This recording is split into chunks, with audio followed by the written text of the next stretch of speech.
हुआ उसके लिए शहबाज भाई आप ताली बजाइए। ये कोई छोटी मोटी बात नहीं। देखिए क्या है, आपने हमें बुला लिया, आमिर भाई ने बुला लिया, गोविंद भाई ने नहीं बुलाया था। एक बहुत बड़ा आयोजक और है वो नहीं बुला रहा है।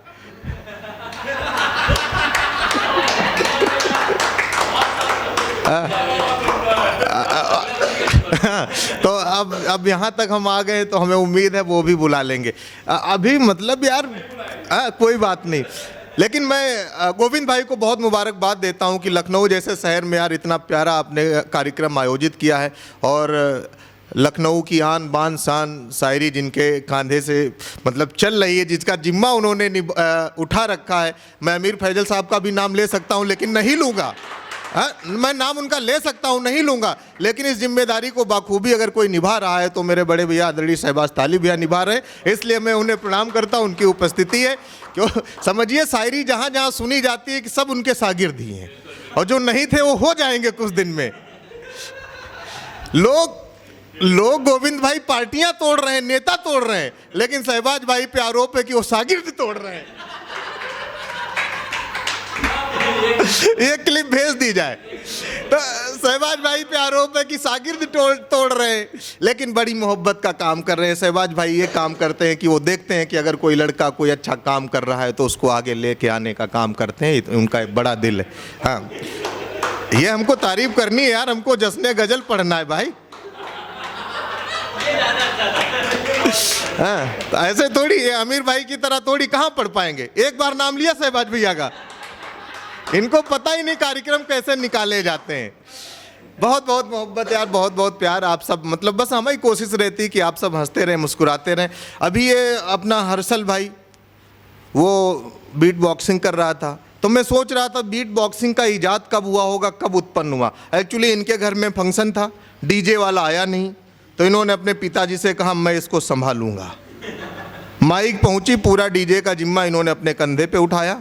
सारे सुर ताल जितने निकालने थे डीजे वाले को इन्होंने निकाले, इसलिए इनको मुबारकबाद।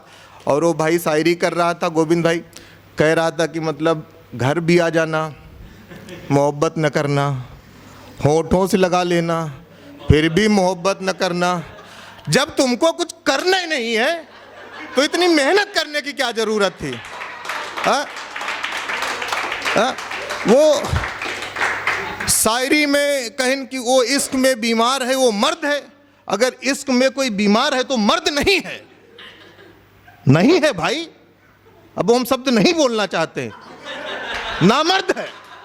बीमारी की कोई बात थोड़ी होती, बीमारी वो गड़बड़ चीज है, उसको भेजो वहाँ। हाँ, बड़े बड़े बोर्ड्स लगे हैं यार, भेजो उसको वहाँ पे। तो ऐसी चीज़ें नहीं, सकारात्मक शायरी करिए। आपने इतनी बड़ी शायरी लिखी, सब कुछ लिखा, और फिर भी कह रहे हो आखिरी में जैसे थोड़ी उम्मीद जग रही नायिका को कि यार ये अब कुछ करेगा, फिर तुम वहाँ आखिरी में आके कह रहे हो कि कुछ मत करना, कुछ मत करना। ऐसे नहीं होता है ना भाई, करना है, करने से ही होता है। जैसे वो गूगल के और क्या, जैसे वो, अरे हमने रिजल्ट दिया है भाई, रिजल्ट दिया है हमने, ऐसी बात थोड़ी है। गोविंद भाई वो गूगल के चाचा बोलते हैं, ऐड में आके कहते हैं कि बोलने से होता है, तो जब उनका बोलने से होता है तो इधर करने से होता है। करना है मतलब शायरी करना है, गलत मत समझिए। शायरी करना है, अच्छी वाली शायरी करना है। शहबाज भैया से मिलो, ये तुमको बिल्कुल स्टार बना देंगे। हमको बना दिए, हम कह रहे हैं। बड़ी बहुत मतलब ये देखिए, बस कोशिश थी कि आप लोग हंसते रहें, मुस्कुराते रहें। आमिर भाई को मैं एक बार कसम दिलाता हूँ, रंगे गजल के अगले सीजन में हमको बुलाएंगे। तो है कुछ भी नहीं, देखिए सब प्रैक्टिकल बातें करनी चाहिए जैसे हम करते हैं। गोविंद भाई ने कार्यक्रम आयोजित किया, सबको बुलाया, तो हम तो इधर उधर की बात करते ही नहीं। तो देखिए क्या है कि सर ये मतलब मैं क्या ही बताऊं कि शहबाज भैया कि हम वो आखिरी पीढ़ी हैं सर कि जो परिवार का मतलब फैमिली का मतलब परिवार समझते हैं, वरना आने वाली पीढ़ियां फैमिली का मतलब सिर्फ फैमिली बाजार समझेंगी। बड़े बड़े बोर्ड्स लगे वो फैमिली का मतलब सिर्फ फैमिली बाजार समझेंगी। सर हम वो आखिरी पीढ़ी है जो मतलब ग्राम का मतलब गांव समझते हैं, वरना आने वाली पीढ़ियां ग्राम का मतलब केवल इंस्टाग्राम समझेंगी। आने वाली पीढ़ियां सिर्फ ग्राम का मतलब इंस्टाग्राम समझेंगी। तब मुझे चार पंक्तियां याद आ रही हैं कि लखनऊ की शाम होती जा रही हो, कि लखनऊ की शाम होती जा रही हो, जैसे छलकता जाम होती जा रही हो, और फेसबुक सा मैं पुराना हो गया हूँ, तुम हो कि इंस्टाग्राम होती जा रही हो। हाँ, कि फेसबुक सा मैं पुराना हो गया हूँ, तुम हो कि इंस्टाग्राम होती जा रही हो, और बेवजह बदनाम होती जा रही हो। हाँ, कि बेवजह बदनाम होती जा रही हो, जैसे भूख का परिणाम होती जा रही हो, और डाइटिंग का जब से है चस्का लगा, सूख के 100 ग्राम होती जा रही हो। हाँ, डाइटिंग का जब से है चस्का लगा, सूख के 100 ग्राम होती जा रही हो। तो ऐसे भी ये प्रैक्टिकल बातें हैं जो हम कर रहे हैं। हम आपको बताएं, देखिए हमारे पिताजी कहा करते थे कि बेटा नौकरी वोकरी कर लो, नौकरी का अपना मतलब वो रुतबा है, नौकरी कर लोगे, अपने पैरों पे खड़े रहोगे तो तुम्हारा सब मतलब शादी ब्याह सब टाइम से हो जाएगा, अच्छा रहेगा। पहले हमको सर लगता था कि पिताजी ऐसे ही कहते हैं, लेकिन जब हमको 13,333 रुपये की नौकरी लगी, उसके 2 साल बाद हमारी शादी हो गई, तब मुझे लगा पिताजी सही कहते थे। राहुल गांधी के घर में कोई पैसे की कमी नहीं है, लेकिन राहुल गांधी नौकरी नहीं करते, शादी नहीं हो पाई आज तक, तो इसलिए अपना नौकरी का भाई अलग मामला रहता है। अच्छा सर, वो गाने लिखने वाले लोग हैं, मतलब गाने लिखते हैं, गाने गोविंद भाई लिखते हैं, लिखो अच्छी बात है, लेकिन हमें मतलब यार कि प्रैक्टिकल लिखो। अब किसी ने गाना लिखा कि बेवफा तेरा मासूम चेहरा दिल लगाने के काबिल नहीं है, हमने कहा तुमको निमंत्रण दी थी वो है? नहीं है दिल लगाने काबिल तो मत लगाओ। है? वो गाना किसी ने लिखा कि जनाजा मेरा उठने से पहले, अमीर भाई सुनिएगा, कि जनाजा मेरा उठने से पहले पर्दा ना गिराना तुम। अरे यार, जब तुम निपट गए हो, अब वो पर्दा गिराए, पर्दा उठाए या दरवाजा खोल दे, तुमको क्या लेना देना है? ऐसे थोड़ी गाने लिखने चाहिए। वो देश की एक बड़ी कवित्री हैं, उन्होंने गाना लिखा कि मेले में खो गया मेरा सांवरिया। हमने कहा आज के डिजिटल दौर में अगर तुम्हारा मेले में सांवरिया खो गया हो तो तुम्हारा सांवरिया बनने के लायक नहीं है, पहली बात।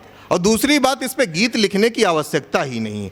अगर मेले में तुम्हारा सांवरिया खोया है तो सांवरिया को तुम फ़ोन करो, व्हाट्सएप करो, ईमेल करो, फेसबुक पे मैसेज करो।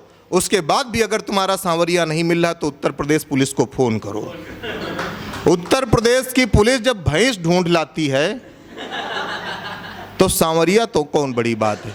इतना मतलब उत्तर प्रदेश की पुलिस तेज काम करती, एक के बदले 4 सांवरिया लेके आ जाएगी, कह दी छांटो बीनो जो तुम्हारा हो अपना निकाल लो। तो इसमें गीत लिखने की ज़रूरत ही नहीं। वो एक मतलब इंदौर के बड़े गीतकार हैं अमन भैया, उन्होंने लिखा कि मतलब जब भी कोई जब कोई लड़का लड़खड़ाता है तो लड़की संभाल लेती है। हमने कहा ये सिर्फ इंदौर में होता है, लड़का जब लड़खड़ाता है तो लड़की संभाल लेती। हमारे लखनऊ में जैसे कोई लड़का लड़खड़ाता है, लड़की तुरंत 112 डायल करती है, फिर पुलिस वाले आते हैं, फिर उस लड़के को पुलिस वाले संभालते हैं। हाँ, तो ये सब चीज़ें प्रैक्टिकल लिखनी चाहिए जैसे हम कहते हैं। अच्छा, एक बात और मैं आपको बताऊं, मैं मतलब आपको बताऊं कि अगर भाई साहब आपका दिल विल टूटा है तो आप लखनऊ के ऑटो में मत बैठिए, आप दिल टूटने से बच जाओगे। इतना वो दर्द भरे गाने बजाते, इतना दर्द भरे गाने बजाते कि उनके गाने सुन के तुम मर जाओगे, इसलिए उनके उसमें मत बैठो। अभी सर एक अमेरिका में मतलब एक खबर छपी कि लखनऊ में एक ऑटो पलट गया, 25 लोग मर गए। उन्होंने एक पैनल भेजा, कह रहे हैं कि यार जाओ वहाँ देख के आओ कि लोग मर गए। हमें लगा कि अमेरिका यार हिंदुस्तान का बड़ा हितैषी है, वो सब लोग आ रहे हैं यहाँ चेक करने की कैसे 25 मरे। तो उनको इस बात की टेंशन नहीं थी कि 25 मर गए, उनको इस बात की टेंशन थी कि 25 आए कैसे कि ऑटो में 25 आए कैसे। अच्छा, यहीं से कुछ बातें और 2-3 मिनट में हम अपनी बात को ख़त्म करते हैं। तो उसमें अभी एक कॉलेज खुला अमेरिका में, उसकी सीटें नहीं भर रही थी, तो अमेरिका से एक आदमी हिंदुस्तान आया, हिंदुस्तान से यूपी, यूपी से लखनऊ आया, यहाँ से एक आदमी लेके गया। अब उस कॉलेज की सीटें खाली नहीं रह रही, तो अगल बगल के लोग मतलब कॉलेज के लोग बड़ा टेंशन में कि यार ये बंदा कौन आया है, पहले सीटें भरती नहीं थी, अभी सीटें खाली नहीं रहती। तो उसको एक दिन पकड़ के उन लोगों ने बात की, कहीं भाई किस यूनिवर्सिटी से पढ़ के आए हो? तो उसने कहा ये मत पूछो मैं किस यूनिवर्सिटी से पढ़ के आया हूँ। कहे पहले किस कॉलेज में थे? कहीं ये भी मत पूछो कि मैं पहले किस कॉलेज में था। कहीं अच्छा यही बता दो पहले क्या करते थे? तो उसने कहा कि भाई मैं लखनऊ में विक्रम चलाता था। तो सीटें भरने की कला जो हमारे अंदर है वो किसी के अंदर नहीं। अभी तो हम बच्चे हॉल में बैठा रहे, हम ऊपर भी बैठा सकते हैं।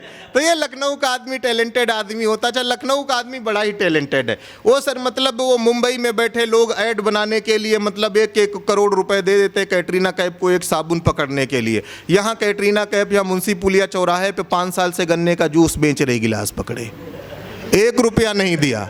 हाँ, इसमें कोई हंसने की बात नहीं। शाहरुख खान पिछले 10 साल से सैलून में बाल काट रहा है कैंची पकड़े हुए, उसको खुद नहीं पता है कि हम लखनऊ में बाल काट रहे हैं।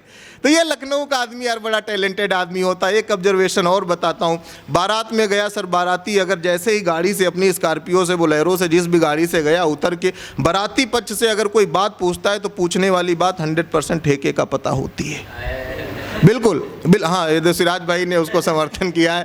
तो ये सब चीज़ें हैं। तो मैंने बस कहा कि सांच को आँच क्या ऐसे प्रमाण देती है, गड़े मुर्दे वो पल में उखाड़ देती है, प्रेमिका तो अर्थव्यवस्था सी खूबसूरत है, पत्नी पल में बजट बिगाड़ देती है। हाँ, तुम्हारा बजट बिगड़ा है। एक मेरे दोस्त की पत्नी है जो जाम लगा देती है, कभी कभार नहीं साहब सुबह शाम लगा देती है। और मेरी पत्नी है कि रजत शर्मा समझ आता ही नहीं, घर पहुंचते ही मेरे ऊपर इल्ज़ाम लगा देती है, कि घर पहुंचते ही मेरे ऊपर इल्ज़ाम लगा देती है। हम ऐसे भी कह सकते हैं कि उसके दिल में जगह खाली हो तो और बात है, उसने भी मेरे लिए कोई उम्मीद पाली हो तो और बात है। अरे सुंदर पत्नी मिलना कौन बात है, सुंदर मिले साली तो और बात है, कि सुंदर मिले साली तो और बात है। हम ऐसे भी कह सकते हैं कि बेबी बाबू जानू जान से डर लगता है, अब तेरी कातिल मुस्कान से डर लगता है, मोबाइल का खर्चा तो जैसे तैसे झेला था, अब तेरे मेकअप के सामान से डर लगता है, कि अब तेरे मेकअप के सामान से डर लगता है। बहुत बहुत धन्यवाद, बहुत बहुत आभार। हमें शहबाज भैया तक इस कार्यक्रम को पहुंचाना है, इसलिए मैं सांस ले रहा हूं। अभी मैं 1.5 घंटे और सुनाता।